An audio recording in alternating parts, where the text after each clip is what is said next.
Well, folks, welcome to one more edition of Politics and Rice. Sorry, I'm about 2 minutes late. You know what happened, man?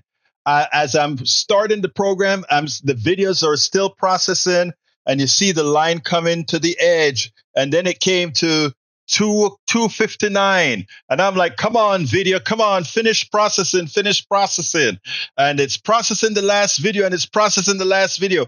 It finally didn't process, so I went ahead and started the program while the processing is going. There's a very powerful CPU combination here, and continue to go, and bingo!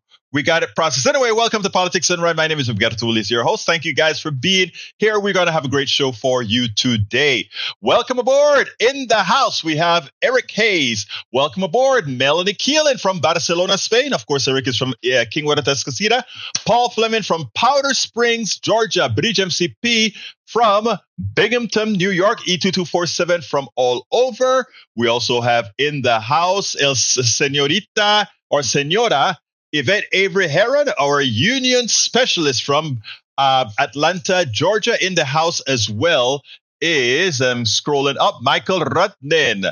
Let's see, Michael Rudnin from Brooklyn, New York. And let's see, Lee Grant is also here in the house from Montgomery County. And of course, there's Maywood from Long Beach, California. And Bruce Pollard says, I am here too. Bruce is right here in Kingwood, Texas. Before we get started, though, I want to start my program. I'm going to try to remember to start it every day with the moral question or the moral statement. You cannot vote for Donald Trump, a thief, a liar, someone a judge has called a rapist, a convicted sexual abuser, a convicted fraudster, a convicted person who has ripped people off trying to use their university. Anybody voting for a Donald Trump, and I'll try to start my program like this every day. Remember what you're telling young people. Remember what you're telling kids. Remember what you're telling your own kids. That no longer is character important. No longer are morals important. No longer do you have the authority to tell your kids they must not steal, they must not rape, they must not do all these things, because in your vote for the leader of the free world, for the leader of America to become the president of the United States, and you support that person that does all these things that you would tell your daughter or your son not to do, yet you elevate them to the most important job in the world after telling your kids you can't do these things and move ahead in the future. You cannot do these things and move ahead in the future. And Mr. Hayes, that's not an opinion. That's a statement of fact. Nobody, not J.D. Vance, not Kamala Harris, not Tim Walz have done any of these fatally moral things that Donald Trump has done. And notice I even included J.D. Vance. J.D. Vance is a double face. J.D. Vance is a terrible person after he's willing to serve under somebody he called America's Hitler. But I repeat, don't forget they harp on felons voting, but will vote for one. Exactly. So I repeat, this is not an opinion. Once you put that vote in for Donald Trump, you have given a message to your friends, your family, and specifically your kids that morality does not matter, that ethics does not matter, that character does not matter. And that every time you tell them not to do a bad thing because it will hurt you going forward in your life, you are telling your children that it's okay to be a thief, a rapist, a thug, a liar, and you don't have to suffer consequences for it. All right, let's get busy. Welcome aboard. Let's see what we got here. Michael Rudnin says, just got home watching from Twitch. Welcome aboard, Mike. E2247 says, day 307 of war equals 39,699 Palestinians killed. I could swear we crossed 40,000, E2247. Please look that up again. I think we crossed 40,000. At least 91,722 wounded and equal 131,421 casualties. That is 428 per day, an estimated 5,385,012 of the West Bank population, so it's about 2% of the population. It is equivalent to 129 dead per day. That is a small airplane that's killed crashes every day. It's sad. It's sad. And it's sad. We are, in fact, as Brother E2247 says, we're 10 months into the genocide by the government of Israel on the Palestinian people. You are correct. And one can only hope that with the change in the administration, that right now she cannot, she has to be careful how she speaks. There's one president at a time. Things didn't seem to have gone that well between her and Netanyahu. Netanyahu will try to do everything to bring Trump into power. It will fail. But again, we have to be careful.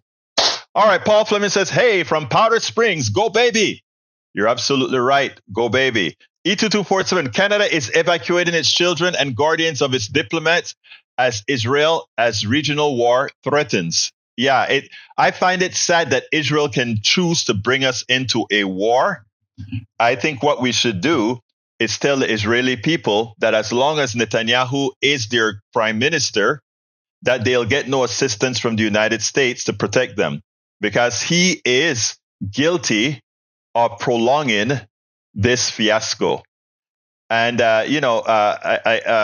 there is a reporter that I can't remember his name, Mehdi Hassan, I think has a documentary out that will give a perspective of what the IDF looks like, not the impression that we have of the IDF, but the massacre that the IDF imposes on women, children, and people of Palestine without, and they have it all over TikTok everywhere. People got to see it.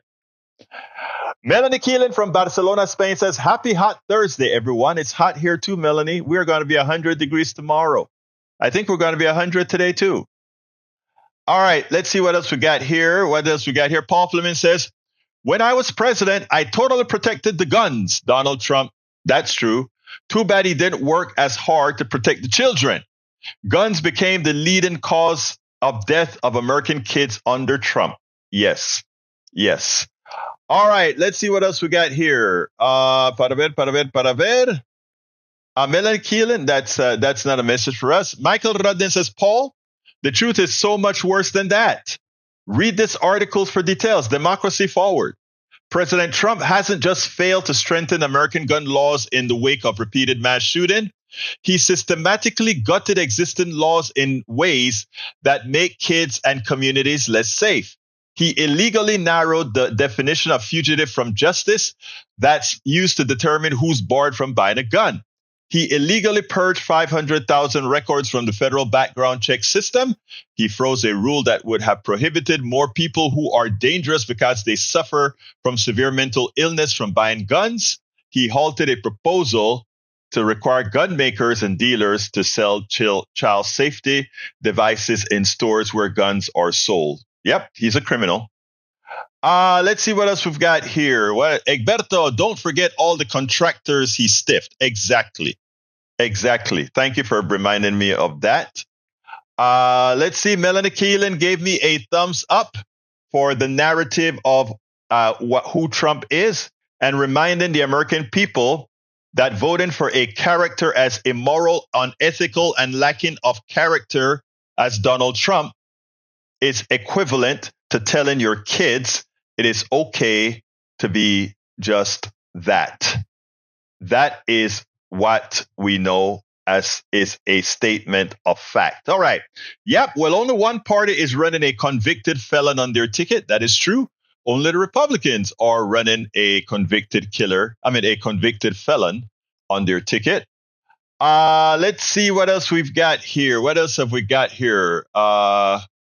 Let's see what else we got here. Egberto for the screen.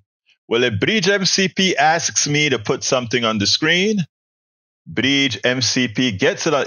This is what Neil Aquino, there's a poll Neil Aquino was talking to me about this morning. And I think what I'll do, in fact, is I tell you what, before I go to the polls, though, I have a poll and stuff from Sabato. Kamala Harris, 43. This is from Marquette, and it came out this morning, actually. This one said, it came out this morning. It was taken between July 4th and August 1st. Kamala Harris, 53. She probably way ahead further than that now. Donald Trump, 47. Of course, Donald Trump lied and said on a press conference that he just gave that, the polls haven't changed. I'm ahead in the polls. All right, what else have we got here? Paul Fleming says, in America, forcing women to bear children is sane, but making sure kids eat is radical. Got you. Again, that's what I say all the time, Mr. Fleming. It turns out that progressive policies is what America wants, what they yearn for. The evil that is like we'll have easy access to guns, but not easy access to food, etc. That is right-wing mental policy. But that's okay. We're going to solve that because we're going to continue pushing forward.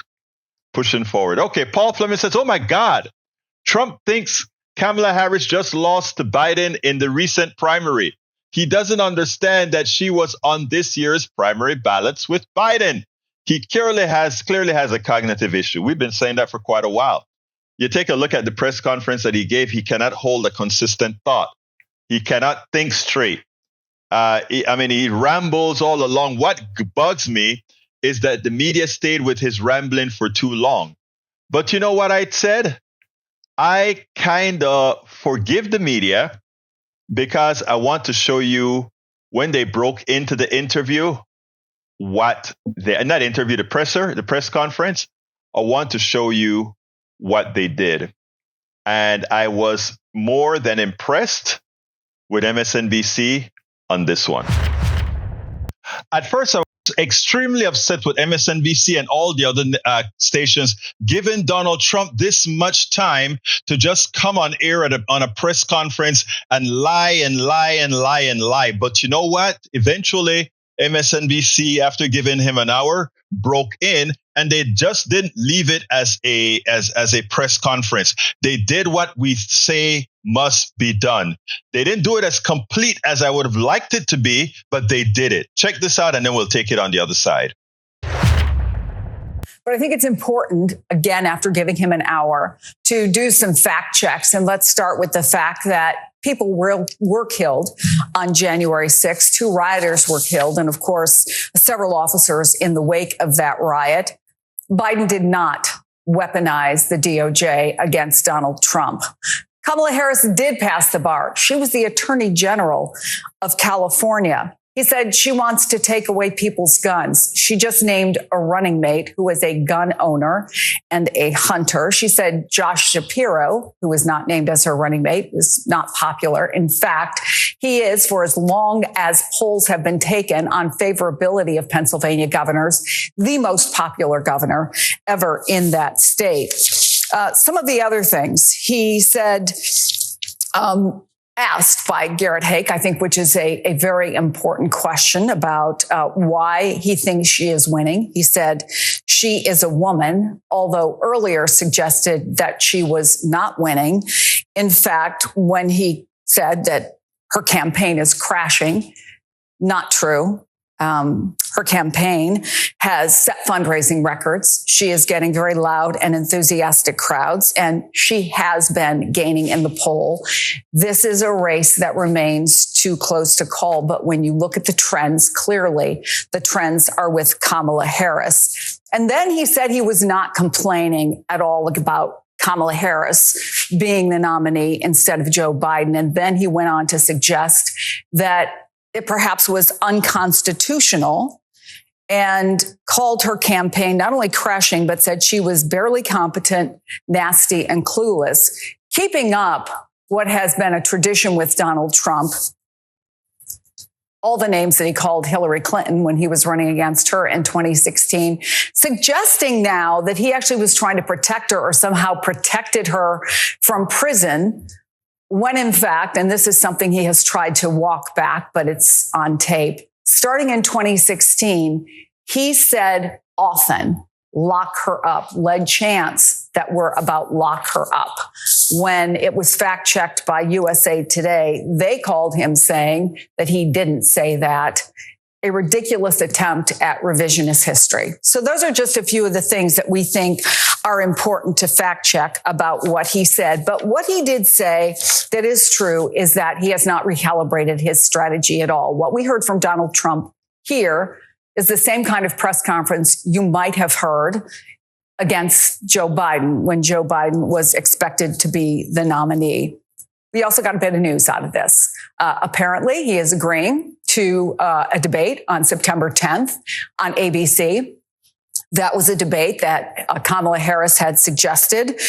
Two others we expect may be on September 4th and the 25th on Fox and NBC. He also suggested that he would like to see one vice presidential debate that he has agreed to on September 25th. And he also said that J.D. Vance, who has taken a lot of criticism for statements he has made, including criticizing what he called a childless cat ladies, is doing a fantastic job. He said a lot of things, many of which were untrue. Our colleague Chris Jansing was just ticking through some of them, but there's more. For instance, that President Biden weaponized the Department of Justice against him, that he won, in his words, the Mar-a-Lago classified documents case. He, of course, didn't. The judge in that case is someone he appointed who dismissed the case abruptly and quietly. Trump said that Kamala Harris never passed the bar. Of course, she has. He said that Harris mounted a coup against President Biden for the nomination. Of course, that's not what happened. President Biden stepped down. The party then rallied around Harris as its nominee. He said the Biden-Harris administration let in 20 million illegal immigrants and that they have an open border policy. That's not true. So yes, they fact-checked him. They told where he was lying. They told where he was misleading. And they showed that he made no sense. J.D. Vance is doing a great job. Oh, she's down in the polls. They corrected a lot of the lies that some of the lies that he said.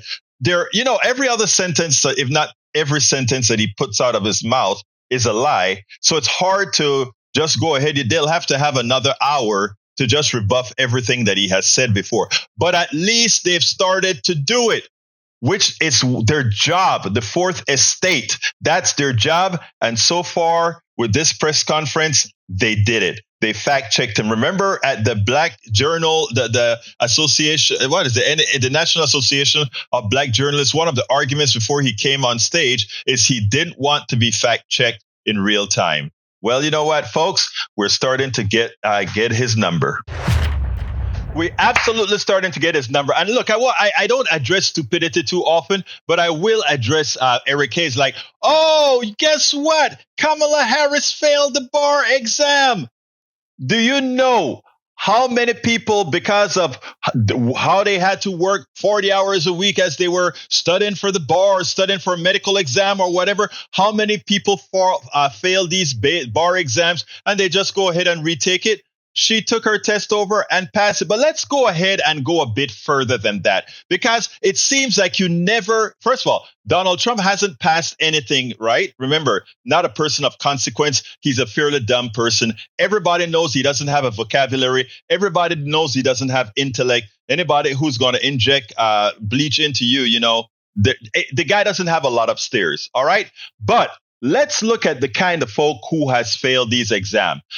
Famous people who have failed the bar exam. Vice President Kamala Harris failed it once, and then she passed it on the other try. The former First Lady Michelle Obama, graduate of Harvard Law School, failed the Illinois bar, and then she passed it. Secretary of State, past presidential candidate Hillary Clinton, failed the D.C. bar exam, and then, of course, she passed it. After that, she passed the Arkansas bar after that. President Franklin D. Roosevelt failed the New York bar exam on his first try after attending Harvard College and Columbia School, and he was consequently elected to president 4 times. Oh, John F. Kennedy failed the New York bar exam twice before passing it on his third try. Several governors have failed the bar exam. Former California Governor Pete Wilson failed the California bar 3 times before passing it on his 4th try. Of course, these are guys that don't have to defend themselves, right? Because they're guys and, special guys. 2-time Governor of California, Jerry Brown, also failed the bar exam. Several mayors have failed the bar exam. Well, of course, we have Mayor Ed Koch of New York, failed the bar. Chicago Mayor Richard Daley failed the bar. Los Angeles Mayor Antonio Villaraigosa failed the bar. The point here is this. You guys who are going to try to tell a person, if I were Kamala, I would come out and say, I am like just your average American citizen. You get knocked down and you get up. You get knocked down and you get up. It's not about failing. It's about what you do after you fail. I used to tell my daughter all of the times. It's not, I've failed more than I've succeeded. The thing about it is, what do you do after you failed, right? That's what you've done after you failed. And all these people that are talking about she's failed. She's accomplished more than all those people who say she failed the bar. 1 time. But of course, she passed the bar. She passed the bar. Okay? Trump only passed 1 test, a cognitive test, which a gorilla could pass. Exactly. Thank you for pointing that out, Bridge. The guy has a silver spoon in his mouth. It's amazing. It's amazing. Anyway, folks, look, it is important again. And throughout the program, I'll remind people, because we keep getting new people on and off that come on in. Any person voting for Donald Trump, it's telling they of course would be voting for a thug. Of course, they'll be voting for what a judge called a rapist, as well as a convicted sexual abuser, as a sexual predator, a convicted sexual attacker. They're supporting somebody who stole money from contractors who did work for him, somebody who stole money from his charity for personal use, somebody who stole money from people who thought he had a real university. Of course, it was a false university.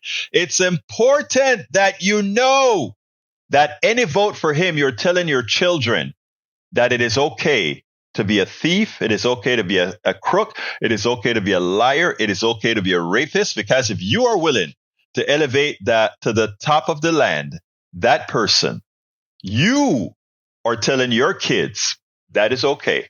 Remember that. Don't you ever forget that. A vote for Donald Trump is not only a morally deficient vote, it says more about you than it does about Trump. Because we know who Trump is. Trump knows who he is. Now that we are informing you and letting you know who Trump is, a vote for Trump again speaks more about your moral character than anything else. Remember that. All right, continuing with the show. Let's see. U.S. leads combat mission on Yemeni Houthi attacks on shipping through Bab al-Mandeb Strait and Red Sea. The Houthis do this to compel ceasefire that withdraws Israel from Gaza. Paul Fleming says July 21st was Earth's hottest day ever recorded up until July 22nd. It was even hotter. Climate change is real. The climate action is on the ballot. Vice President Harris will protect our planet. Donald Trump said he'd look, he just gave at his press conference that he just wants a whole lot more cars on the road, right? These people are crazy. These people are nuts. These people are immoral. These people are evil because they're putting all of our lives in jeopardy. Let's be clear about that. There's no 2 parts in that. All right, Chuck Todd. Chuck Todd did something yesterday. I taped this yesterday. And I was a bit upset because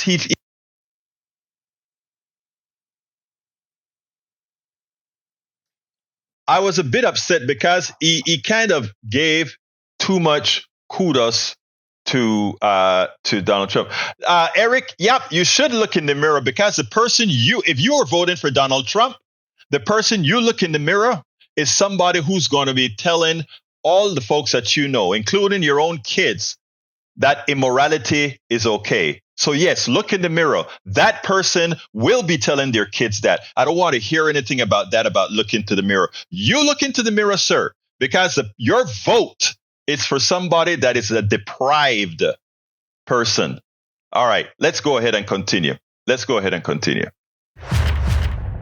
Recently, Chuck Todd gave an analysis after the Eau Claire speech that Kamala gave, along with Tim Walz.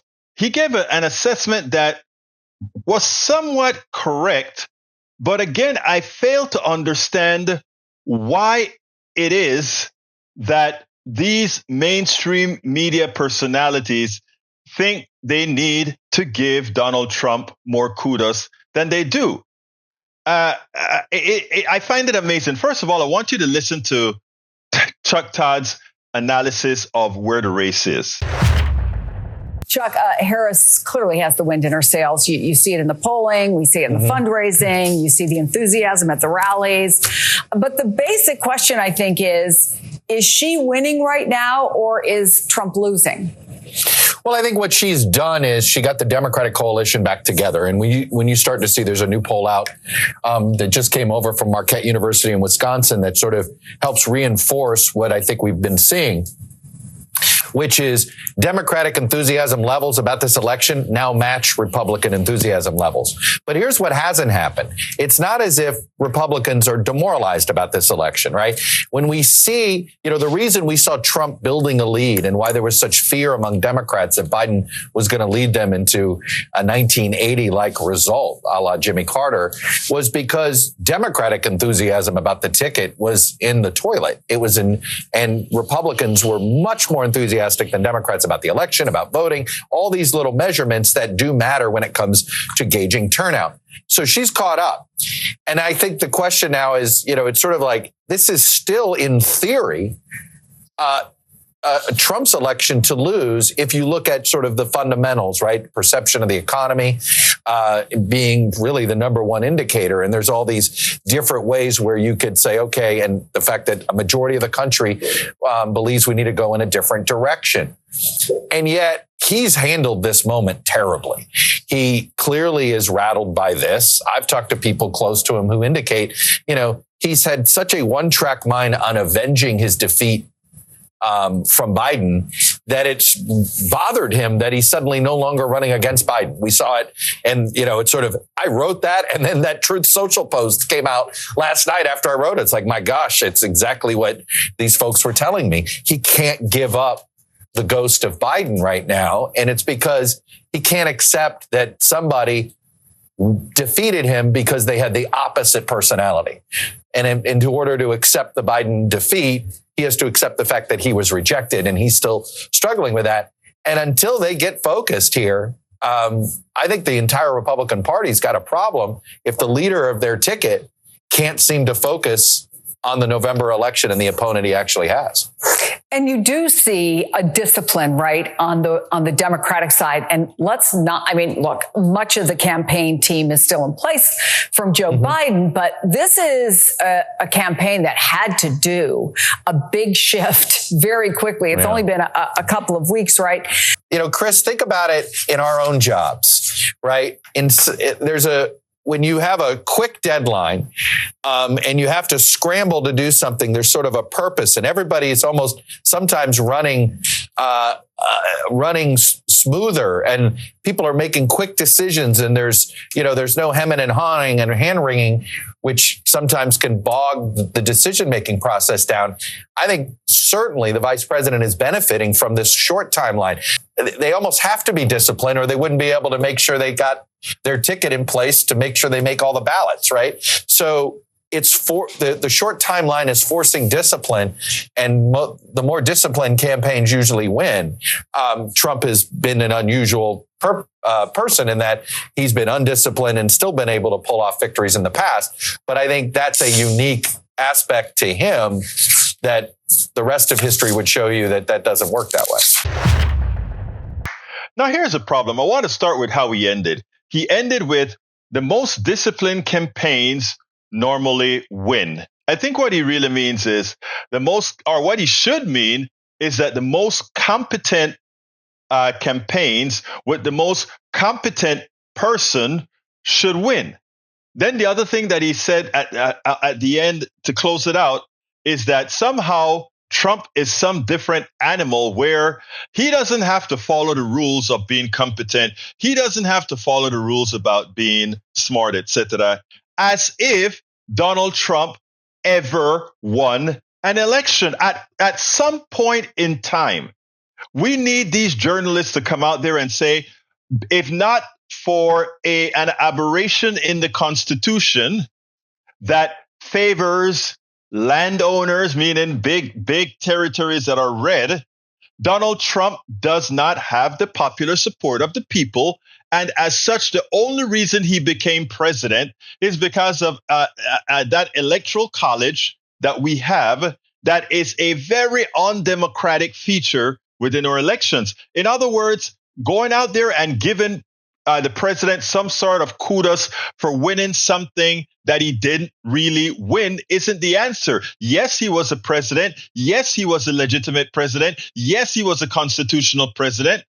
But let's not make it that he did something that superseded what let's say back then Hillary Clinton did, what Biden did, what any other president did at all. Because again, Donald Trump can only win an election based on undemocratic interference, both from the Constitution, from the judges, etc. It was the same thing with Bush back in 2000. He could only win an election if he was appointed by the Supreme Court. Statement of fact. Now, yes, because of some interesting features, he slightly got the popular vote in 2004. There's a whole lot of things, swift boating, etc., that was causal. But again, remember, Republicans don't win popular vote because their policies are not popular.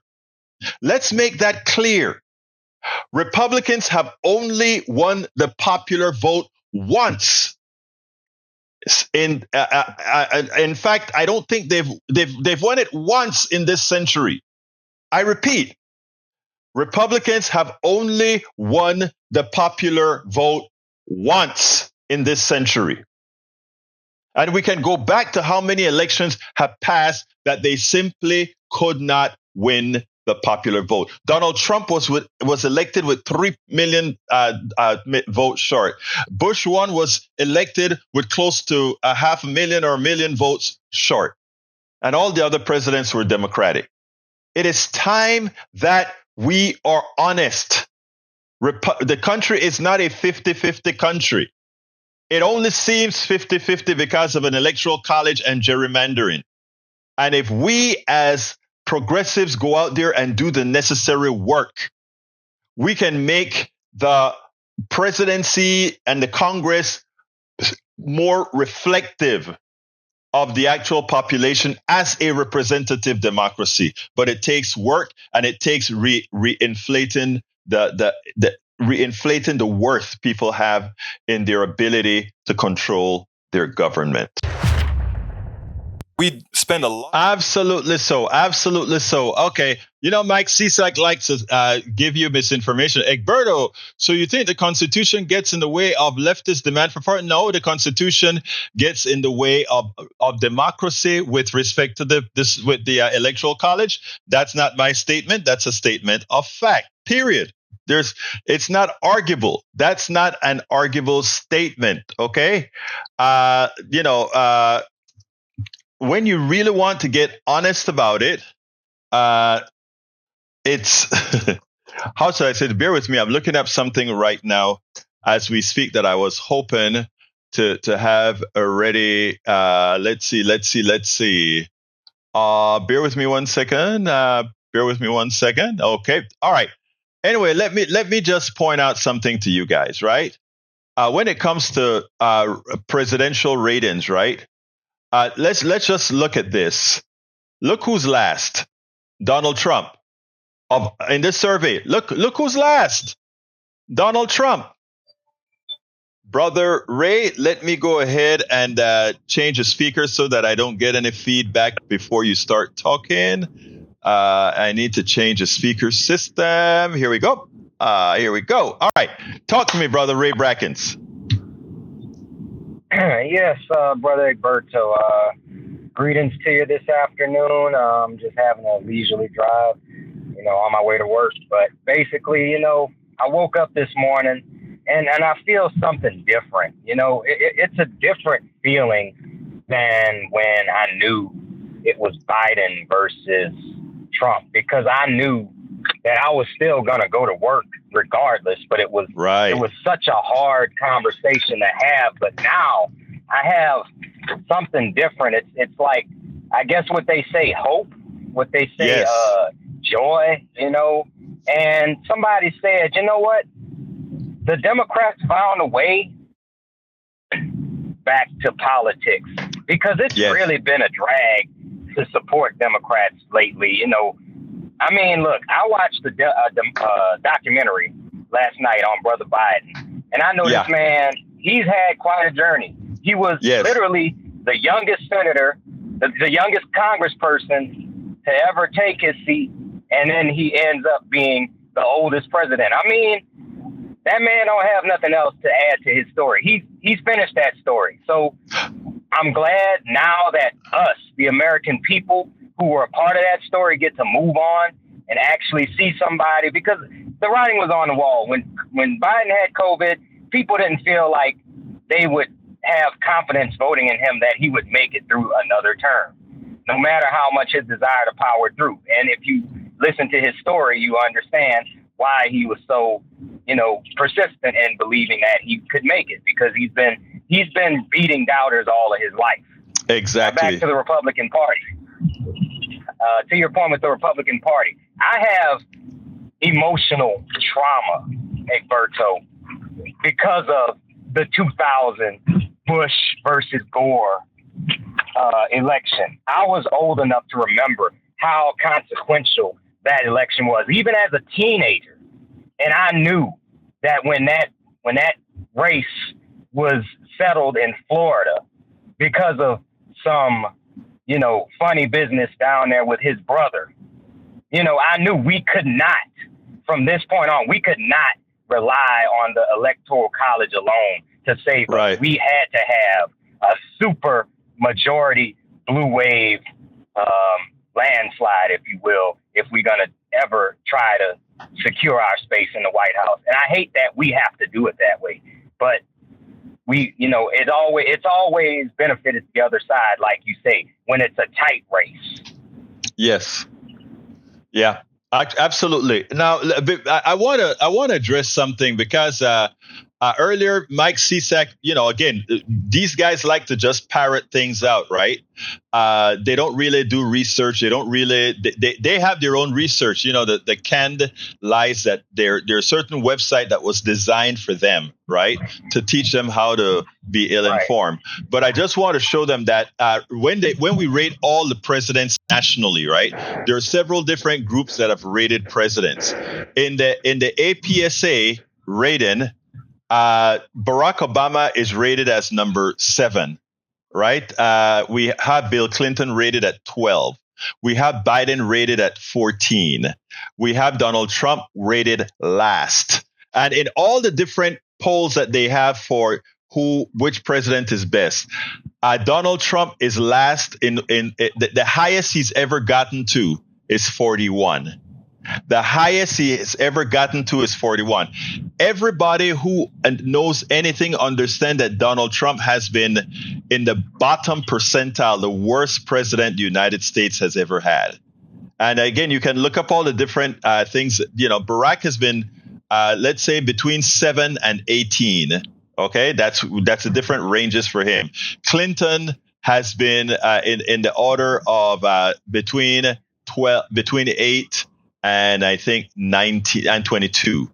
I mean, it is amazing how bad Donald Trump really is. And these sycophants that continue to try to give him some sort of a kudos. And I thought I had it on the screen. Let me put it on the screen here. It's on the screen with the different ratings of presidents there. And there is those of you who want the thief, the thug, the convict. Look at him to the bottom of the poll.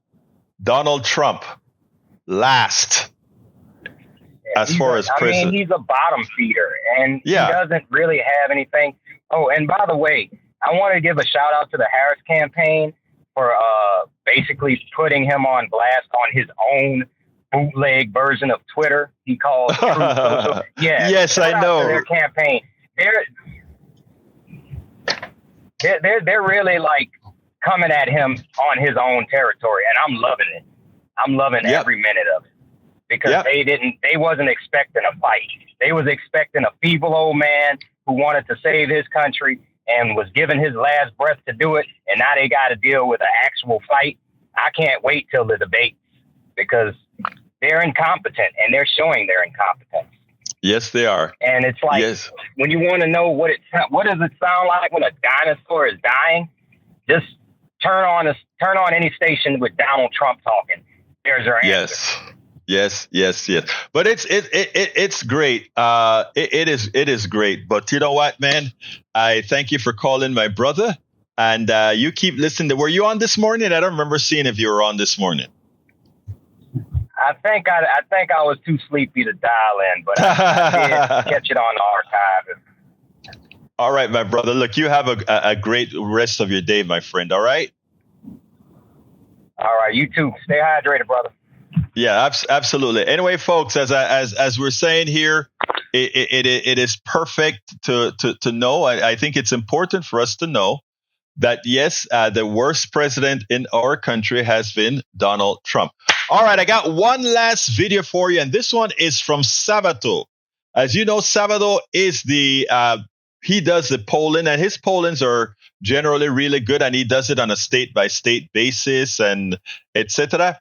Well, he was interviewed today, and he points out that the big mo that Senator Harris, Vice President Harris, is going through with Tim Walz is real, and all these states are starting to switch. I told you guys, if Democrats do what they're supposed to do, that we are going to win this thing in a landslide. Imagine Kamala has just come on board for 2 weeks. And look at the turnaround. This isn't a sugar high. The turnaround that she was capable of making in 2 weeks because of who she is. Check this out. Harris-Walz campaign has already changed some electoral forecasts for November. Larry Sabato's crystal ball just shifted its ratings in 3 key states, Georgia, New Hampshire, and Governor Tim Walz's home state of Minnesota. Joining us now, Director of the University of Virginia Center for Politics, presidential historian, and editor-in-chief of the Crystal Ball, Larry Sabato. Larry, your report notes that it appears Harris has stopped the bleeding that came from President Biden's first debate, bringing the overall race back to a tie just ahead of the DNC later this month. Is there a possibility that she can pull ahead with some post-DNC bump? And would that even take her out of the margin of error? That's what we're looking for, because she's already tied. In fact, there have been 7 pretty reliable bipartisan or nonpartisan polls of either swing states or nationally in the last 36 hours or so. And every one of them shows either a tie or Trump ahead by 1 or Harris up by 1, 2, 3, including in some surprising states like the one we moved, Georgia. AARP has a bipartisan team of pollsters, and they've got it now dead tied 48-48. And even more impressively, a poll out of Arizona, High Ground it's called, has Kamala Harris up by 3. Joe Biden never led once in Arizona for many months prior to his withdrawal. So clearly she has moved it into a tie. Then you've got a 5 or 6 day paid commercial from the DNC, from the Democratic National Convention. As long as the convention goes well and it doesn't turn out like Chicago 1968, I think she will get another bump. How big it is, who knows? And certainly we always look for that post-convention bump for either party. While we're talking about key states like Georgia and Arizona, Kamala Harris and her running mate Tim Walz are there, as you can see on your screen, in Detroit, in Michigan. That's Sean Fain, the United Auto Workers head, speaking there at the podium ahead of them. Of course, much attention has been paid to the role that union voters will play here. But if I can shift back to the other battleground states that you've been doing work on and that we've been talking about here, by switching that rating in Georgia to a toss-up, what impact and what does it mean for other purple or reddish purple states in the South? I'm thinking North Carolina specifically, a state that the Biden-Harris campaign and now the Harris-Walz campaign was spending a lot of time talking about. We're focusing on North Carolina a lot, not just because I live in Virginia and I grew up on the North Carolina border. Remember, that's the state that Joe Biden lost in 2020, but it was his closest losing state. And North Carolina has recently been very, very tight. So you're talking about a point or two. What could possibly tip it toward Harris? Well, obviously the enthusiasm factor matters, as it did for Obama, who very narrowly carried North Carolina back in 2008. But there's another factor there that really is I think, going to be critical. The governor's race. The Republicans nominated someone, Lieutenant Governor Mark Robinson, so far to the right that even mainstream Republicans who almost always vote Republican are starting to have doubts or moving away. Whether they vote for Josh Stein, the Attorney General, the Democratic nominee, is another question, and we got a long time to go. But there can be such a thing as reverse coattails. We're also looking for this in Arizona. Because of Carrie Lake, the Republican nominee for Senate there, who is also viewed as extreme and who lost the governor's race 2 years ago. I've definitely heard that concern about reverse coattails from folks in the Trump orbit as it relates to Arizona. Again, we're keeping an eye on what's going on in Detroit. But as I was listening to the former president today, Larry, Trump repeated that he's doing well with white male voters. That's not new. White men becoming more conservative has driven the gender gap in national politics for years, but it's also no secret to Democrats. So where can this part of the Trump coalition, specifically with white male voters, be offset by Democrats, and where should they be shifting their focus as they build a new coalition? All right, that's a great question. But first, Democrats should not be abandoning white males. I say that as a white male, but I'm simply telling you that you divide them into two. College-educated white males and non-college educated white males. I think non-college white males may be a lost cause given the short amount of time between now and November. But college-educated white men are not a lost cause, and the abortion issue, the overturning of Roe v. Wade, is actually critical for them too. They're very interested in that issue. As far as where Kamala Harris can make up the ground, she's already doing it with young people in particular, those between 18 and 29. It's not just that more of them are supporting her. It's that they're much more enthusiastic and their turnout rate will be higher. And of course, women generally, not of any particular race, all women and Hispanics. She's showing that some of these trends that people were talking about at great length were really a matter of Trump versus Biden. They're not so important with Trump versus Harris. A lot for us to look out for. I'm specifically very interested in how that gender gap ends up revealing itself come November. Larry Sabato, thank you for joining us. We're going to keep an eye on what's happening at the Harris-Walz rally in Detroit, but still ahead, what we know. Now, that is interesting, right? That is what facts look like. It turns out that what we have here is in 2 weeks, America woke up and America saw the old orange man that lies, cheats, steals, rapes, etc. They saw him. And those who are moral in America woke up and they held their heads and say, we can't do this. We cannot possibly do this. We're waking up out of that fog where we can open our eyes and see truth. And remember, we are still trying to be a moral country. Yes, our past have had a lot of difficulties, a lot of immoralities, quite a bit. But we made a mistake when we elected a thug previously, somebody that we knew would grab women by their privates, somebody that we knew would do all these bad things. We still voted for him because we were in a state of angst and we make mistakes. But what the polls are starting to show right now is good Americans are waking up. And those who realize that a vote for Donald Trump is an immoral vote are starting to say, I don't want to be on that bandwagon. I do not want to be on that bandwagon. Anyway, folks, CSAC, Minnesota is in terrible shape. Are you kidding me? It's the 6th happiest state in the union. I repeat, it's the 6th happiest state in the union. You guys live in an alternate state of reality, but stay there. Stay in your alternate state. We'll move on. We'll continue to do what's good for America. Lucky for you, the things that we are going to do that's good for America, it's also good for you. Unfortunately, the things that you want, that you think is good, has no value. Now, from Bridge MCP, there is Donald Trump's people, and you can't say, well, you took it at the wrong time. Donald Trump is speaking. Kamala Harris is speaking.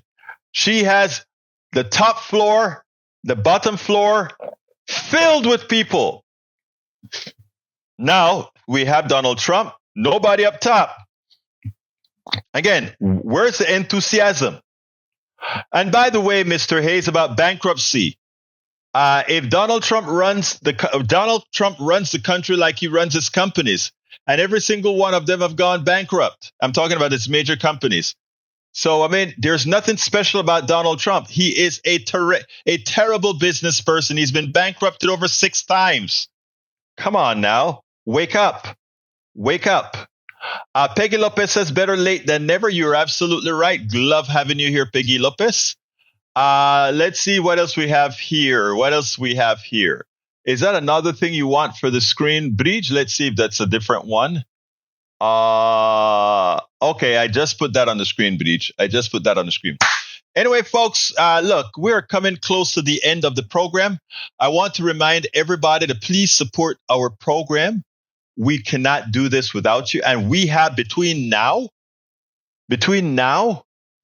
and the election, Politics Done Right, and a lot of places like us, we have a lot to do to push out the truth. You know, I mean, I know we're not going to reach people like Eric Hayes or Mike Cisak, who will continue likely in their circular league of misinformation, but that's fine. We still love them. We can't help those who refuse to want to get help. We can't help those who continue to bask in immorality. We can't help that. But, you know, let's go ahead and let's do this. Let's see. Egberto, you need to learn to say her name. Kamala, I have noticed several times you incorrectly say her name. We can't call out the right about this if you are doing it. You're absolutely right about that, Steigen. My daughter called me out on it as well. It's Kamala. But you're right. You're right about that. Not going to argue about that. All right, folks, please support the program. How can you do that? All the forms of supporting our program can be found at politicsdoneright.com/support. Kamala is what Bridge said. You need to put the tilde so that I can remember to. If you put a tilde, of course, I would remember. And by the way, what I'd like to ask all of you, those who have the wherewithal, to please support our newsletter. How can you support our newsletter? Go to politicsdoneright.com/newsletter, politicsdoneright.com/newsletter, and please become a paid subscriber.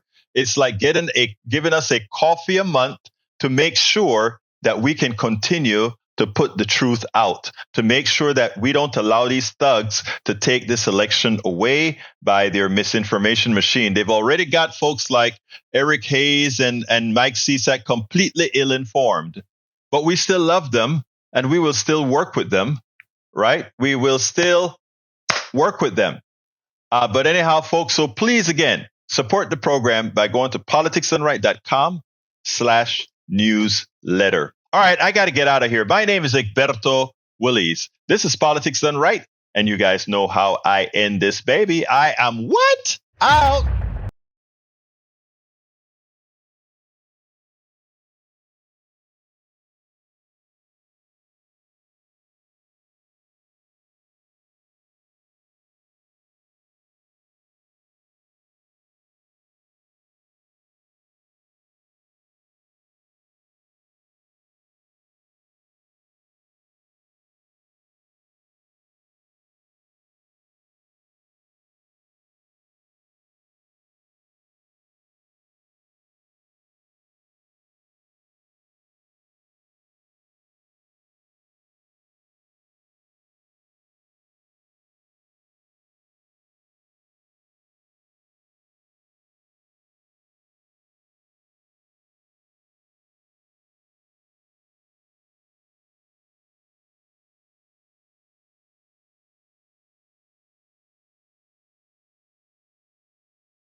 We spend a lot of time deconstructing the news, trying to parse it into a form that everybody can understand. We try to find those little nitpicks where it flies above the fray, etc. If you really like these videos that we do, I want to ask a big favor. Please go ahead. Number one, subscribe to our channel, and number two, please join if you can. Thank you so kindly for watching. Keep watching. Please remember to share. We must populate the entire internet with our progressive message, a message that we know is what most Americans say that they want. So help us, please join.